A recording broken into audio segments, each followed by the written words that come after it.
What is your name? I'm Jeneline J. Alolon. Okay, so what is your age? I'm 28 years old. Which year were you born? 1987. Do you have a valid work permit and HK identity card? No. Do you have a valid passport? Yes. Okay, so do you smoke? No. Why do you want to work in Hong Kong? I'm willing to share my experience in working in Hong Kong and to help my family. Okay, so what is your hometown? Zamboanga, What is your Philippines. level of education? High school. Are you married or single? Single. Do you have children? No. Okay, so how many people are you in your family? Do you have any brothers and sisters? One brother and my father. Okay, so are your parents alive? Only my father. Do you have any financial commitments to support any or all of them?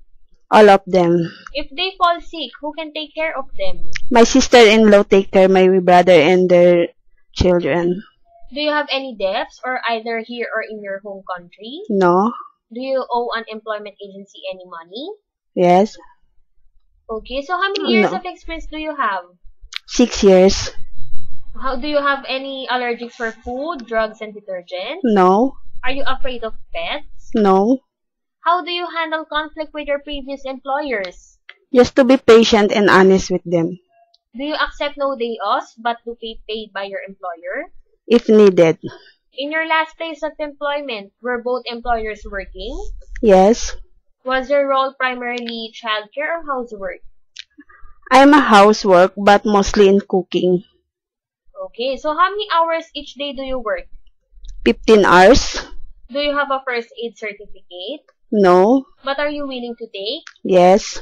Okay, so if ever my child will be burnt under iron, how would you do? Take him calm and so that he cannot be panic and take a first aid. Okay, so if ever my son is very naughty when you were babysitting him, what would you do? Be nice to him and teach him a good moral attitude. Okay, so are you willing to wake up early in the morning and sleep late at night? Yes. Can you cook?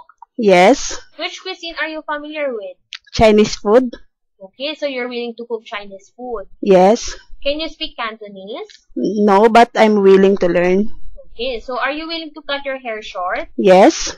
What do you like to do in your spare time? Do you have any hobbies? Singing?